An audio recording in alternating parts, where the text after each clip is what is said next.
Hey guys, welcome to Programming Knowledge. In this video, we will be talking about logical operators.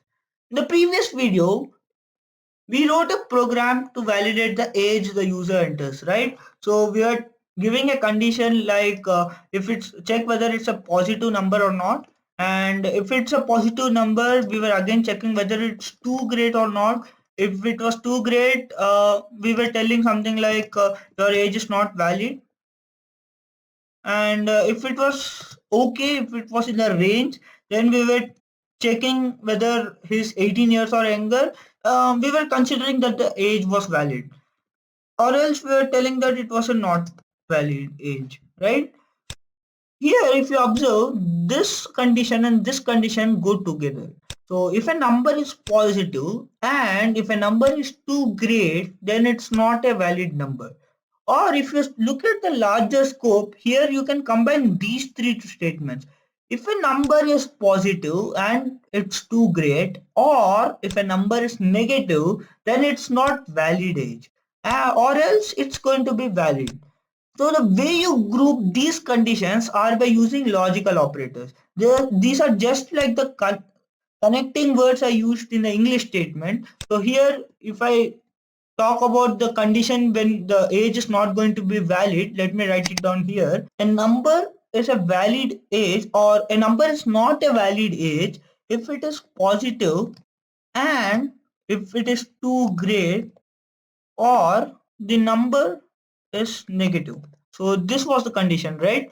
So if a number is positive and too great, so these two conditions go together, or the number is negative, then the age is not valid. So this was the condition. If you write it down in this manner, it is much easier to write it down than these group of nested if and else statements. So the way to achieve these things, to validate these conditions and to join the result of these two conditions, these results are joined, right? You need to check whether the number is positive and whether it's too great, and you need to combine these two results and you are going to get a result. Also, you are going to check whether the number is negative or not. What if it's not positive? You need to check whether it's negative or not, and then you are going to check these two conditions. If one of them is true, then you're going to say it is not valid. So this is basically the function of logical operators. So there are three logical operators in C++ or in any language. These are same as the logical gates in physics. You might have come across it. So these are and, you have an or and a not. So not symbol, you might have guessed it. While I was talking about the relational operators, I was talking about this operator, right? So this one stands for not equal to. So this exclamation stands for the not. So this is not, and for or, you are going to put two vertical bars, which you will see on top of the enter key. And here for and, you have two ampersands. The very important point to note here is that you need to use two ampersand symbols for and two vertical bars for or, because a single version also exists. So in C++, there is also an operator which is this one, which is a single and a single or. So these are actually bitwise operators. We need not dig deep into these operators because they deal with the binary representation of the data. But just for your information, I'm telling these things. We will talk about that in a later video. For now, we don't need these bitwise operators or bit manipulators. We are only going to need the logical operators, which are just going to tell the relation between two conditions. So and is basically if two or any number of condition, if all are true, then the result is true. So and is basically if all the conditions are true, then it's going to be true. And for or, you have if any one of the condition is true, right? If any one of the condition is true, then the result is going to be true. That is the specialty of or. So if you have any number of conditions, even if one condition validates to true, then the result is going to be true. And for and, if n number of conditions are there, all n number of conditions should be satisfied, then only you are going to get the true value, or else you're going to get false. So this is the basically the and or operator. Not is just it's going to turn the value. So not is it is going to change true to false and vice versa. So the function of not is just to change true to false and false to true, or checks n number of conditions, and if any one of the condition is true, then the result is true. And for and it is going to check all n number of conditions, and if any one of them is false, then the result is false. Every condition should be true, then only and is going to give you a true. So that is basically the logical operators. So here another thing is that if you're writing a logical operator, let's say some condition 1 and condition 2, that's how you represent and. For or it is the same thing, if condition 1 or condition 2, and not basically doesn't need two conditions, just going to reverse the condition. So first you put an exclamation mark and you put the condition. So here if you're using an and operator, if this condition evaluates to true, this first condition, then only it's going to check the second condition.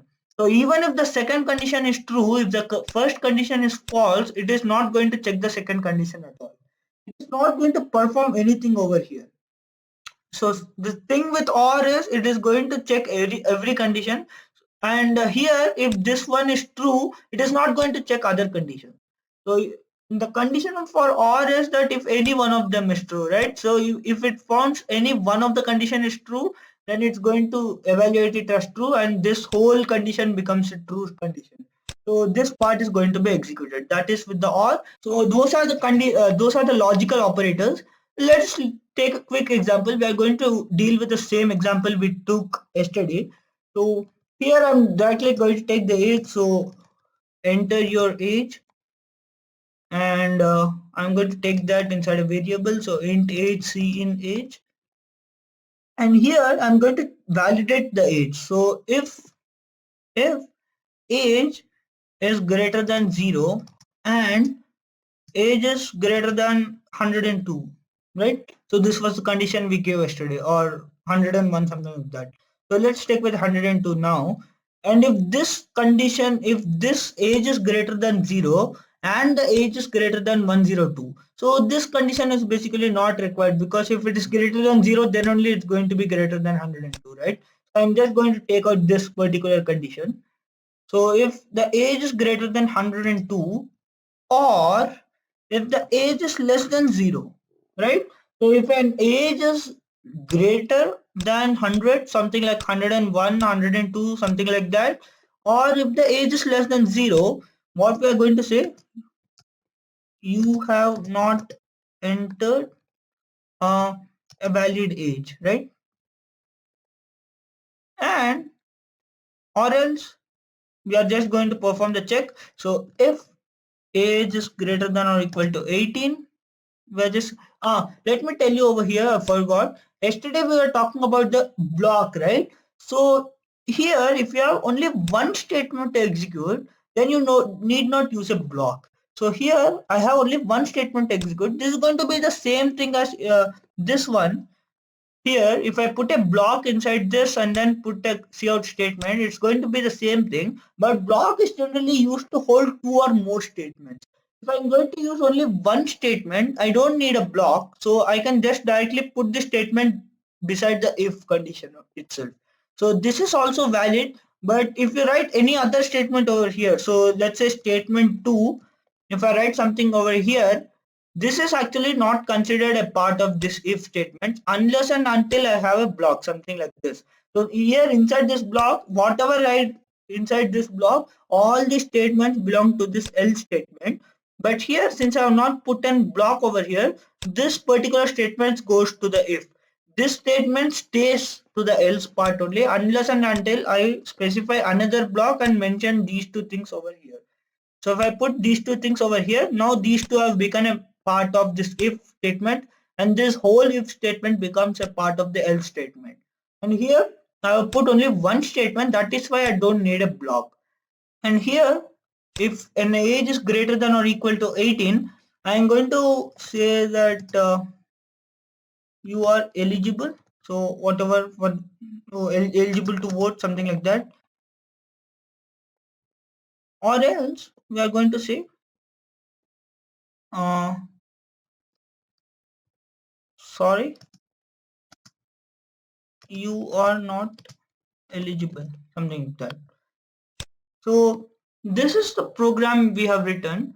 This is going to do the same thing which we had done in the previous video, but see how small the program now looks. So if you consider taking out these braces, then it's going to look much smaller, because you have only one statement execute inside the if block. But because many people tend to forget putting these braces for multiple statements also, it is always advisable to put the braces for even one condition. But generally I don't do that. I just, if there is only one condition, I put it beside the condition itself. Sorry, one statement execute, I put it beside the condition itself. It's up to you, either way it's going to work. So the here, now let us execute it. We are going to get the same output. So here it's going to ask for the age. So enter your age, let's say 12. So here it says sorry, you are not eligible. And that's it. We have created the same program, but here it's a much smaller program than the previous program. So that's all for this video. In the next video, we'll be talking about switch case statements.